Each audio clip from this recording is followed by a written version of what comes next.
You thought they were dead, but now they're back. Matthew Baker and Dennis Alonso in Talkin Games.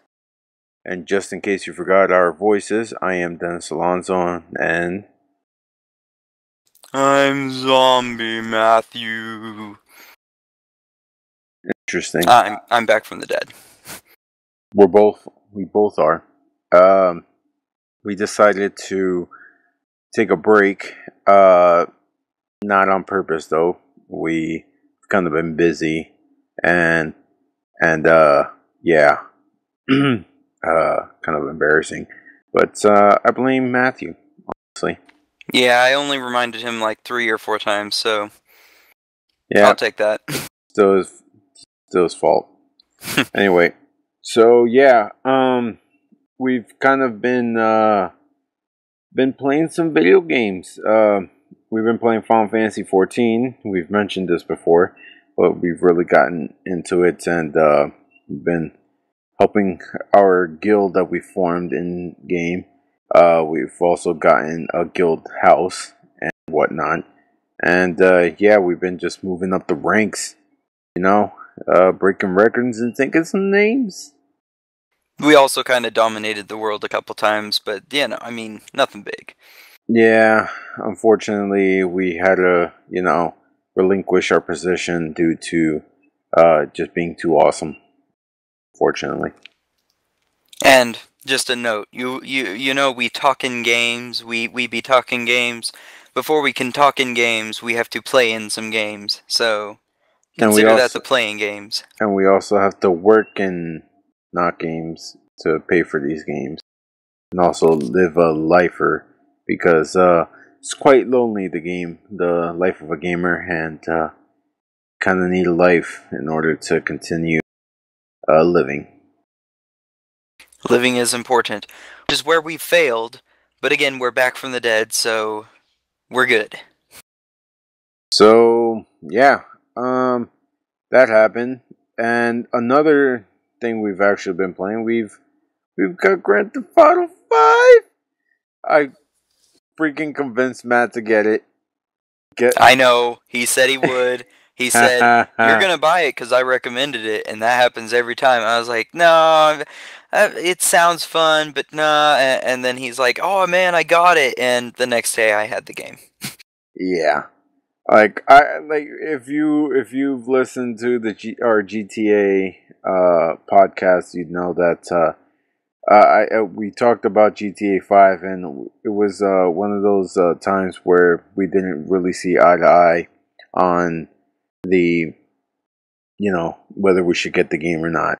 I personally said that, Matt was going to get the game because I know it's just too awesome. Too awesome of a game not to own, especially if you have the console for it.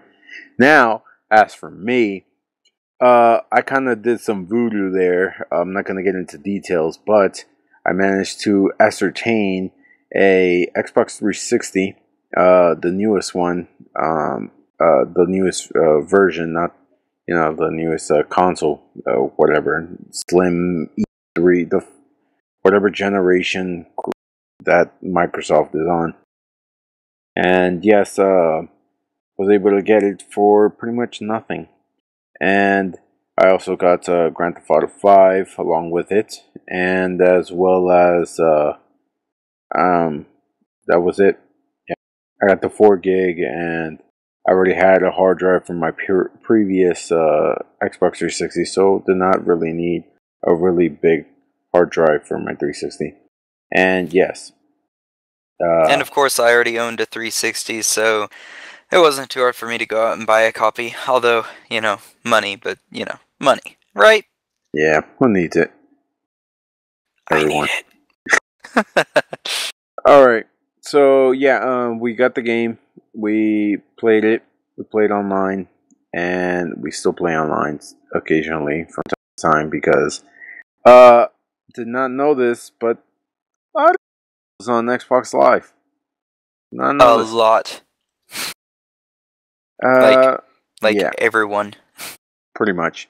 So that leads us into well, actually, we're going to talk about that later on in another podcast, because the big news of this week and the reason why we're recording on a Wednesday is the Super Smash Bros. Nintendo Direct that just came out yesterday.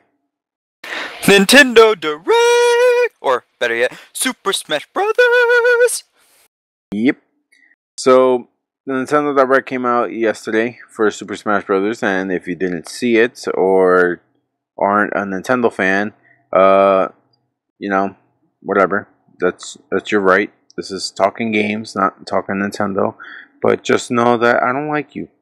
I really don't. Yeah, my feelings towards you are, quite impartial. Like, if you don't like Nintendo, you're kind of stupid. Not kind of, just stupid. Super Smash Brothers, though, you like. Like, I don't care who you are. I don't care what you're saying right now. Like, no, I don't like that game. No, you like that game. You just don't know it. But you like Yeah. it. There's no way you can look at this game and go, oh no, that game looks whack, blah blah blah. I like playing Street Fighter because that's what my friend told me I should play when I was like 7, so I only play Street Fighter. And also I'm Yeah. jealous that my console can't a Smash Brothers game. And no, don't bring up friggin' PlayStation All Stars that rip off. No, it's nothing. It's nothing like friggin' Smash What's Bros. that? Never heard of PlayStation All Stars? No. It's a freaking Smash Brothers ripoff. It's Sony's ripoff of Smash Brothers, where they take like a whole bunch of like characters that they have the rights to and whatever, and they fight. Okay, I think I can tell you why I haven't heard of that. It sounds kind of knockoff-ish and kind of stupidish. Yeah, it really is. I don't like some people have tried to justify it and like try to defend it, and no, all you're doing, all it is that you're butthurt that it's not as good as Smash Brothers, and it never will be as good as Smash Brothers. And even Sony came out and said it, that when people were like, "This is a Smash Brothers ripoff," they're like, "Oh, we wish it was a Smash Brothers ripoff because Smash Brothers is so." Blah blah blah blah. I'm like, okay, yeah. Even Sony admitted it. So, they know their game isn't as good as Smash Brothers. It never will be. Sakura is a genius, and PlayStation All Stars. Really, people, don't just sit down. Don't get up on your soapbox and try to defend it. It's over. Will the real Smash Brothers please stand up? Thank you. Anyway. So hey, yeah. I had a thought, Dennis. Real quick. Are we planning to cover previous Smash Brothers or just talk about the Nintendo Direct? Well, if people don't know about the previous Smash Brothers games, then I don't want to be their friends. Nah, that's horrible. But seriously, I don't really think we should get we really needed to get too far into Smash Brothers. And if you guys really don't know what Smash Brothers is, Smash Brothers is a game essentially that uses all Nintendo's characters and sometimes even characters outside of the Nintendo franchise, like their first party, and they battle it out. It's one of the most epic fighting games I've personally ever played. It first came out on Nintendo 64. Had I think it was a total of 10 characters, and since then, it's Smash Brothers games has come out for every generation of Nintendo console. So it's N64, GameCube, Wii, and now Wii U. But this generation is quite different. It's gonna be the first Smash Brothers to be on a handheld, which is the 3DS. So for this generation, we're actually getting 2 Smash Brothers games, one for the 3DS and one for the Wii U. Which, might I add, whenever you hear a console system and a handheld system releasing a same game, like you're releasing it for both a console and a handheld, my very first thought is this is going to be horrible because it's going to be so GIMP on the console because of the handheld's graphic, like just what you can have on a handheld versus console. And luckily, I'm not sure if we want to get into this right now or not. I'll let Dennis kind of decide that, but luckily that does not appear to be the case. It isn't, and I'll get into that in a second, or we'll get into that in a second. But so yeah, just a quick overview on this Smash Brothers game. Again, it is coming out on Nintendo 3DS and the Wii U. And one of the first things they announced at during the Nintendo Direct was the launch window. And I personally think it's one of their most better ideas that they come up with. And reason being is that the Nintendo 3DS version of Smash Brothers comes out this summer, while the Wii U version comes out this winter. And the reason why I say that's a really smart move is that when you have a console and a handheld version of a game, if you release them simultaneously, they're essentially competing with each other. You're gonna have them competing against each other. People are gonna be like, well, should I buy this for the handheld? Should I buy it for the console? And as well as the people are gonna get it for both. They're kind of, it's really hard to try to get both. That's $40 for 3DS version, $60 for the Wii U version, and that's $100 in total plus tax. It just becomes a little difficult to try to justify spending $100 in one shopping spree, I guess. And my view on this is the same. Like, whenever Monster Hunter 3 Ultimate came out, it came out for the Wii U and 3DS, and I thought, well, I want a copy of the game, but the Wii U is going to be easier for me to use if I ever am playing. I'll be at the house, so on and so forth. And so I only ever bought the Wii U copy. I never got the 3DS copy. With Super Smash Bros., whenever I saw that the 3DS version was coming out in summer, I didn't even hesitate at the thought. I immediately, it was set in stone. The second I saw the release dates, my mind set in stone. I'm buying the 3DS version this summer. And when winter comes around, I'm buying the Wii U version. And that's again, what I find genius about it. It's just an easier way to ascertain both copies, as well as both copies are actually different. Because Matt brought up Monster Hunter, which is something I was gonna bring up later, but I'll talk about it now. But yeah, Monster Hunter Tri Ultimate came out for the 3DS and the Wii U simultaneously on the same day. Though the Wii U version is the only one that had the online, while the 3DS version didn't. So, and that's pretty much the only difference that you find between the both. For the 3DS and Wii U version of Smash Brothers, there's a more unique. Each version has like their own uniqueness to it. They don't really. They're not carbon copies of each other. They really aren't. They have the same roster as of now. So all the same characters will be available in games, just for people who don't hear roster and know what that means. Exactly. But they have different stages on each of them. Some stages are unique to on the 3DS, which take what's the word I'm looking for? They take damn it, what's the word? Don't start playing word games with me, man. I don't know what you're thinking. Inspiration. There we go. Inspiration. Damn it. I have very few words in my vocabulary, so when I use words like inspiration that has more than one syllable, I gotta look in the back to find it. Inspiration. That's 4 syllables. 4. Yeah, that's pretty difficult. The biggest word I can spell is important. I won't spell it now because I forgot. Anyway, yeah. So the 3DS version, has stages which have taken inspiration from 3DS games, and while the Wii U version, again, as well, has its own personalized stages that take inspiration from Wii U games. So and this in itself is a great idea. I'm going to shove in here real quick.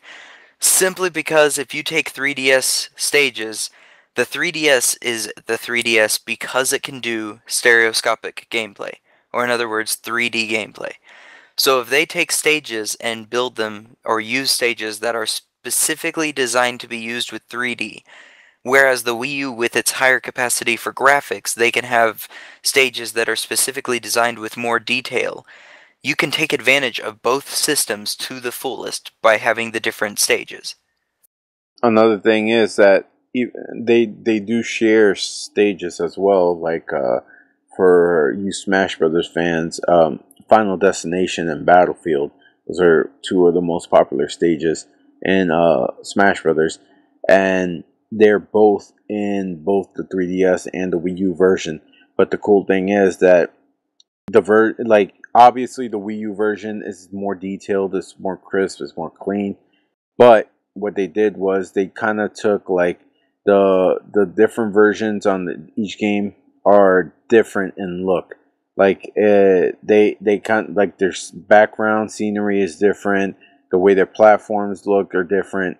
So it's the same level, but with each their own style, which And is pretty cool. another reason why they're able to keep the graphics as good as they are between the Wii U to the 3DS is because the Wii U plays, and correct me if I'm wrong on this, Dennis, I briefly remember for the most part what I heard, but the Wii U plays at 60 frames per second for everything, I want to say, and the Uh, 3DS plays at 30? Is no, that no, no. correct?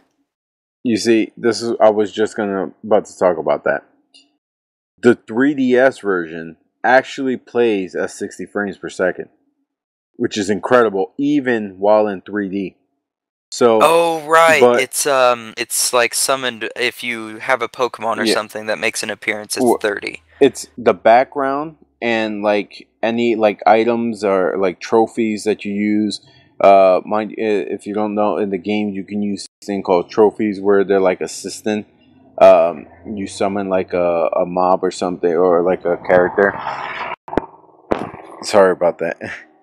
So you summon like an assistant character to, and it does like a crazy move real quick. So that happen and when that happens in the 3DS version, those outside characters that are not actual characters from the game run in 30 frames per second, while your actual characters run at 60 frames per second, as well as the stage itself. Right. So in other words, and that's why I was trying to remember. I couldn't remember if it was the Wii U version that had the outside, like the background sources ran at 30, or if it was 3DS. No, the But Wii U basically, version all around is at 60 frames per second. which means both games run incredibly smooth. And even with if you have the background moving at 30 frames per second, like this game is not based on the background. Anyone who's played the games, if you watch the games, if you watch a video of it or something, you will see that the stages do matter, and a lot of the background stuff does matter.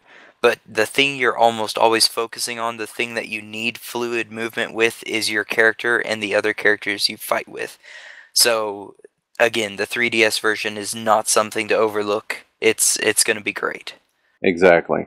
And like again, it's not like the background's gonna suffer, mind you. You know, running at 30 frames per second, you're still gonna have really beautiful backgrounds and in 3D, mind you. Like the game will run in, was made to run in 3D as well, so you'll be able to fight while the 3D on, and it's not just gonna be like some cheap After Effect. Like some of the Nintendo's first party games incorporate 3D, but not like really. They just gave it an extra, like when you turn it on, you kind of get like just a little bit of 3D action, mainly because the game really doesn't. It's mainly for their side-scrolling games that really doesn't have a big effect. The 3D won't have a really big effect on the game, but Sakurai made sure that the 3D effect on Smash Brothers, will is incorporated. So I'm not sure exactly. Personally, obviously I haven't played it yet. I haven't got my hands on it. Not I'd be screaming like a ninny this whole time, I would too. but but it's I'm assuming like if you've played Smash Brothers before, sometimes the actual stages move around and whatnot, so that might be actually incorporating it with the 3D as well, and having your characters move at 60, like the movements running at 60 frames per second. For those hardcore Smash Brothers fan, you guys know that you really need like any little glitch or anything like in your like any little thing in your character can make the difference between you dying or not, which has Oh been yeah. always a reason why handheld versions haven't been made possible till now for Someone gets a Smash home run Brothers. bat and they start to do that swing, you need to be out of there. Yeah, that's for sure, man. Like, but there, other than that, there's also another thing that was introduced in Smash Brothers for the 3DS version only, and it's called Smash Run. I'm not sure if you like. Matt has a busier schedule than me in real life, so I believe he didn't get to actually finish watching the Nintendo Direct in No, total. I got up to the stages and then I skipped ahead to the part that you had, so I missed about a 20-minute chunk of the video in the end. Okay, so towards the very last thing, if I'm correct, they announced was the Smash Run. Did you hear about that? No, I know nothing. I know Okay, nothing. all right. So Smash Run is a special mode that's only for the 3DS version. So essentially, what happens is there's a huge map, and it's like a side-scrolling thing with monsters that pop up. And the cool thing is, first of all, the monsters that pop up around this map, they're monsters from all the Nintendo games, and they constantly change. So sometimes you might be fighting like something from Metroid, some Koopas from Mario, some zombies from Legend of Zelda, and so on and so forth. You even fight Pokemons too, which is crazy. So it's up to four people can be in this one little map. It's not a little map; it's a huge map if you see it. And essentially, what you do is you kill the mobs that are in your way. You have like a time limit of about 5 minutes, and at minimum, I believe. And you collect these power ups, right? To that some give you speed, defense, attack, etc. Once the 5 minutes are up, that's when the mayhem begins, because then you're all put into into a field, and then you start to fight. So all the power ups that you've gained during those 5 minutes through that side scrolling area, killing those mobs, are all kept onto your character, and then you begin a fight. Like a fight with the 3 other people or a fight Yeah, with a boss or no, something? with the three other people, like a normal Smash Bros. Oh, Battle. dude.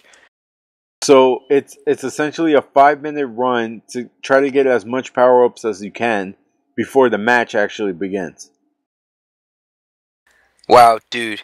Like that's kind of intense. That means that you're competing before you ever compete to compete. Exactly. And Oh, it's just so, like, when I heard about it, like, the cool thing was when they first announced it, they talked about Battle Run, and they just talked about, like, this whole side scrolling thing, and I thought it was going to be, like, their main story thing. And it was like you see the characters running around this huge map, but it's so big, and the time that you get, I don't think you'll ever be able to, like, reach another character. I'm not sure if you can.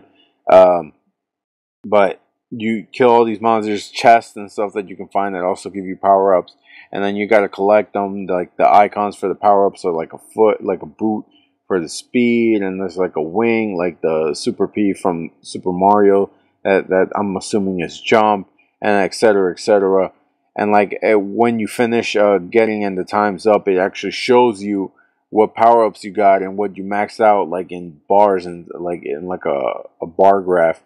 And then the match then, like, when after they showed that, then I see then Sakurai goes ahead and says, and then the match begins. I'm like, oh my god, like you actually start a match after that. And so like you see all the people just start like their little trailer where they have all the people fighting afterwards, It was just so amazing, and that sounds so much fun, especially when you with your friends and you sit down and you're like, let's do a battle run, and everyone's just like trying to collect as much stuff as possible in 5 minutes just before they start that fight. Dude, like in previous Smash Brothers, don't get me wrong, the game is phenomenal, but multiplayer was always so straightforward. Like you could change it up with coin or stock or time, and you could always change it up a little bit, but multiplayer was pretty straightforward for the most part as far as rules went. But this just added a whole new dimension to what you could do. Well, in Brawl at least, Brawl had a special mode where you can actually make a person like you can make everyone huge, like giants, or everyone metal. Everyone like have like a like super jump and all this stuff, and it Right. was really unique. And but I understand what you're saying. It's always been Exactly. just like fighting. It's still unique, or I mean that was unique. Don't get me wrong, but it's the same thing like choosing what items spawn. You could just choose a very high rate and choose all hammers and go crazy with people with hammers. I mean, the game's always had again a huge amount of diversity, but this is a new game type. Yeah, This brings something new. this is a new level to Smash Brothers, and it's setting the stage as to what the line or like the template for a Smash Brothers game to be, because like stuff the one thing that I didn't really like too much of in Brawl, which was the last Smash Brothers game for the Wii, was the storyline quest, which was the Battle Embassy Africa, what it was called. Um, the story was great. They got one of the story writers from Final Fantasy and Square Enix to actually write the story, and it was cool and all. But Smash Brothers never really been a story-driven game. It's always been, like just Nintendo characters duking it out, and it's better. I prefer personally to rather them uh, proceed to find new ways to fight, such as battle run, than to focus at all on making a real story. Like I would be happy if they did the original story, the original story mode from the original Smash Brothers, where all it was you fighting multiple enemies like any other fighting game, and then at the end you fought the boss, which was the The hand. Master Hand. Yeah. So yeah, and like that was pretty. That like battle run is a pretty unique aspect to the game. Um, there's also did you get to see anything about the online? He mentioned that it was online for both, and I think I heard some about it, but I'm not exactly sure which part of the online you might be talking about. Well, essentially, the online now is split into two sections. They have for fun and for glory. For fun, it's they like the rules are pre-established. Actually, for both for fun and for glory, the rules are pre-established. For fun, you have all items are on. Uh, the stages are like it's any stage, and it doesn't count your losses. It only counts your wins when you're in for fun mode, and it's just again it's having fun. Now, if you're going for glory, for those of you who again are hardcore Smash Brothers fans, you know that when you have an epic battle with your friends, you go to Final Destination. That's just what happens. That's just how it is. You go to Final Destination. That is the the problem settling area. That's where you go when your friend ate like the last slice of pizza and you said that you wanted it, and you're like, Final Destination, five lives now, 1-on-1. And then your friend never eats your pizza again because by the end of the night they're outside crying. Yep. So for glory, when you're in for glory mode, you're only in the final destination area. No items, and what was the last? Oh, it counts your wins and your losses when you're in the For Glory mode. No items? I'm actually kind of surprised by that. Yeah, it's no item. Well, any hardcore Smash Brothers fan knows that you never put items when you're having a serious fight. Items are only really for fun, but when you're having a serious battle, items can be extremely cheap, Yeah. especially like the healing ones and etc. It isn't really fair when you've been like duking it out, dodging your opponent's moves and like getting damage done on them, and then they just eat like one of those tomatoes and get their damage down. I like to do fights with like the bunny ears or something just because it makes it much more fast paced, but I can understand. So here's the crazy thing. So you might be thinking, Foundation Nation is great, but I don't always want to fight in Final Destination, right? Well, here's the crazy shit that just blew my mind. They created a Final Destination for every single stage. Every single stage has what they call a Final Destination stage. So every stage has a flat area with nothing coming at you, and it's just a flat area where you just duke it out. But it's in the different areas, which is just fantastic. It's just great. Like having a Final Destination stage for every area. That's that's just awesome. So that way you don't always have to be in exactly Final Destination. You can always have like the background from Metroid or whatever, and have the music from there as well while you're having an epic one-on-one battle or like four person battle. Which I don't mean to segue off of that subject because that's amazing, but you did mention the music, and I would like to touch on that at least later, if not right now. Oh, go for it. So, one thing that I noticed or heard that I love is that they were talking about on the 3DS version, each area will have two songs, which is pretty normal for most Smash Bros. Games. However, for the Wii U version, it looks like there is going to be an accompaniment of songs from each game or from each area, I guess, for each area. Like, just for instance, if you go to a Legend of Zelda based stage, you will have Legend of Zelda music playing in the background. It's not just going to be like some track that's for Super Smash Brothers. It's going to be, it looks like a full-on album for each stage. Now, I didn't hear that.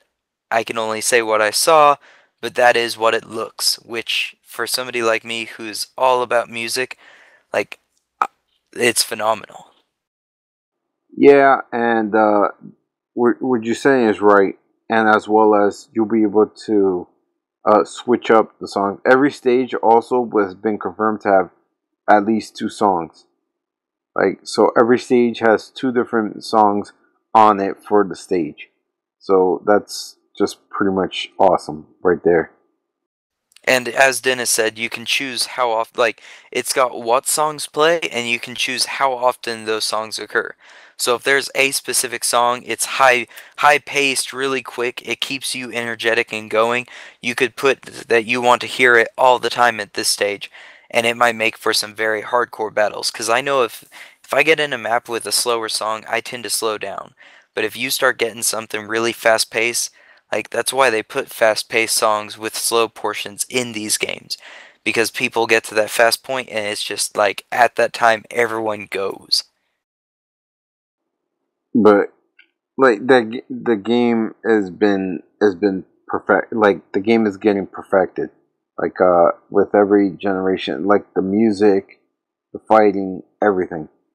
And going back to stages, there's a new Mega Man stage. Did you see that one? Oh man, I completely forgot about that. Yeah, that whole thing.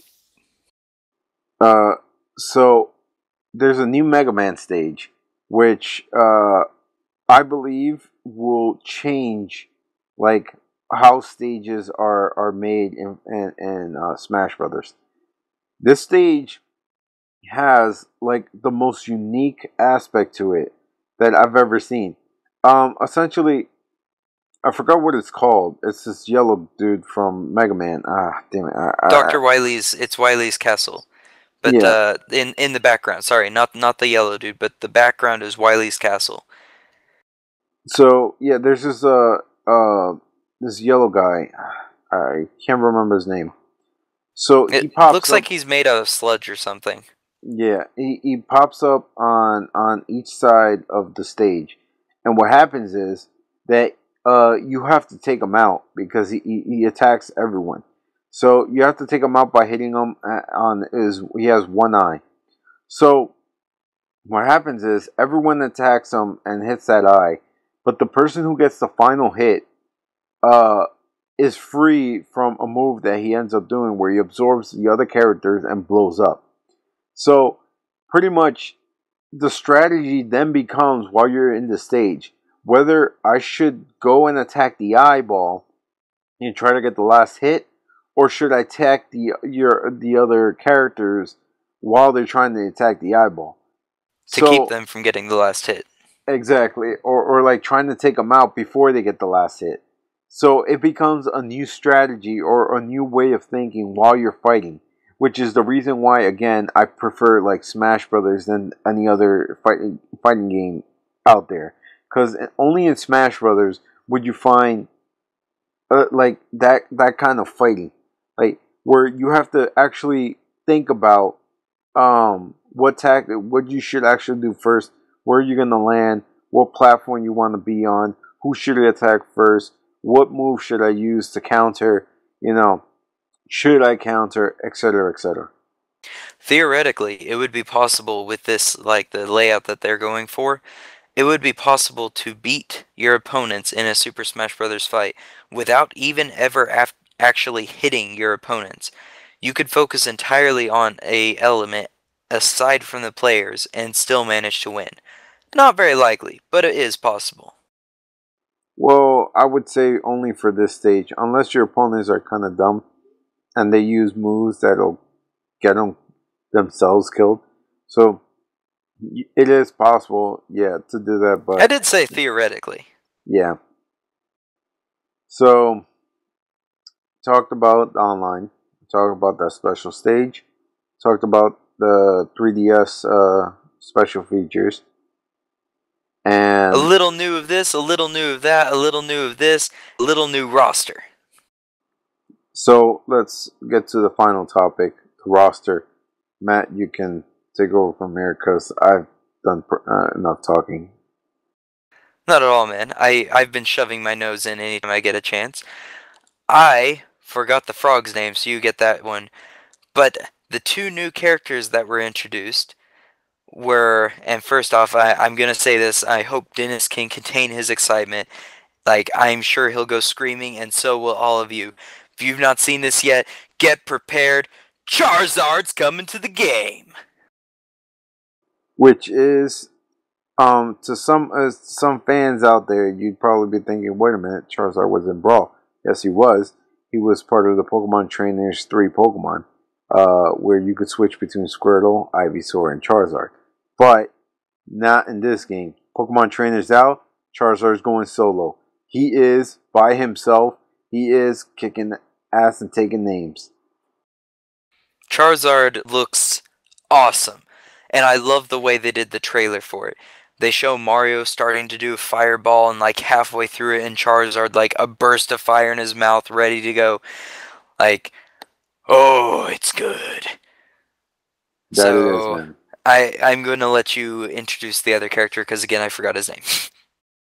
Yeah, the next character they announced is from the new X and Y series, and it is Greninja, the final stage of Froakie. Ah, yes.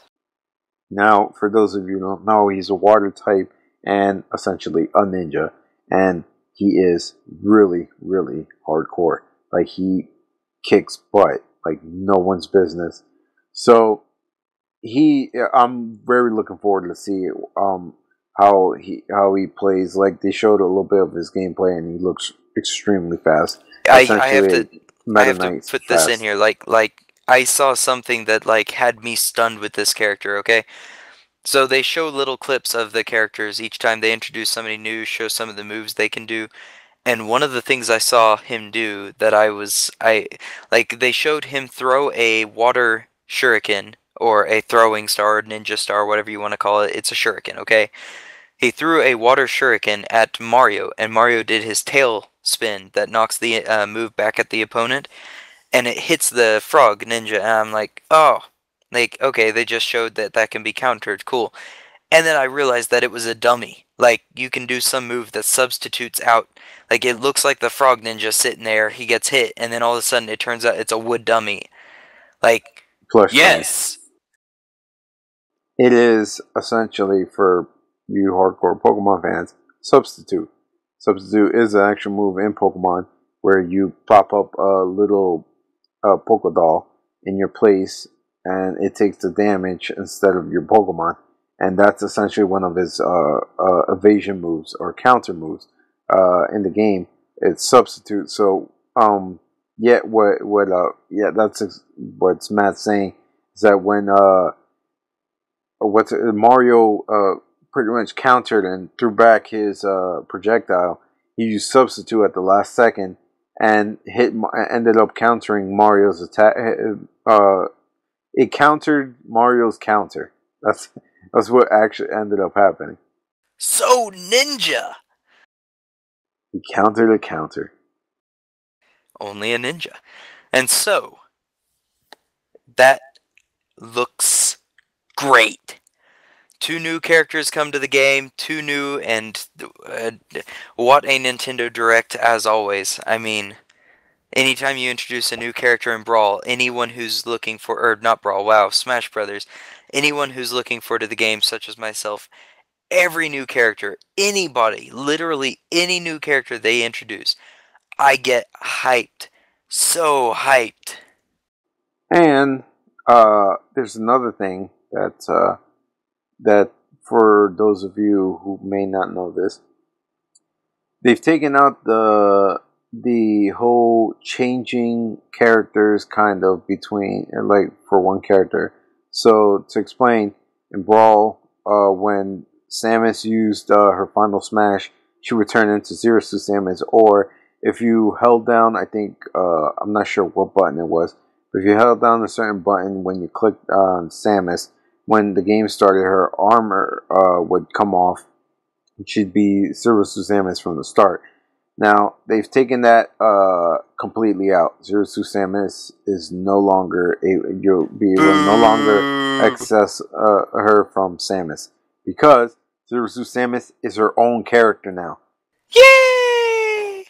So now you'll be able to use Zero Suit Samus whenever you want without having to hold down buttons or anything. And she's been given really cool abilities like these new jet boots, which give her an extra boost, as well as a whole lot of kicking power. Like, she literally kicks butt. She literally kicks butt. As well as Zelda will no longer be able to change into Sheik anymore. Her down B move has been changed, but Sheik is her own character, and they've balanced the Zelda and Sheik out, as well as Samus and Zero Suit Samus. So they are able to become standalone characters without needing a support from another character themselves. Now, Dennis and I talked about this beforehand, because he briefly mentioned this anyways. And as far as Zero Suit Samus and Samus goes, I'm actually quite happy with that. That sounds great. I will say, in my opinion, I'm going to miss the Zelda Sheik combo, because I would switch between the two. There'd be perfect times for me to use one or the other. Dennis thinks that this new system's going to be much better, and I am sure when I try it and play, I am going to appreciate it, and I am going to love the heck out of having, like, the characters separate and everything. But for the moment, I still remain rather skeptical about the Sheik and Zelda part. I guess that one I'll have to wait and see on. That you will, but hopefully we won't be waiting long, since, again, the 3DS version will be coming out this summer, which I'm hoping is maybe July, but that's being optimistic. I'm assuming it'll probably be sometime in August. But we'll see. I'm guessing E3 we're gonna hear an actual release date, which is in 2 months. Alright, let's see.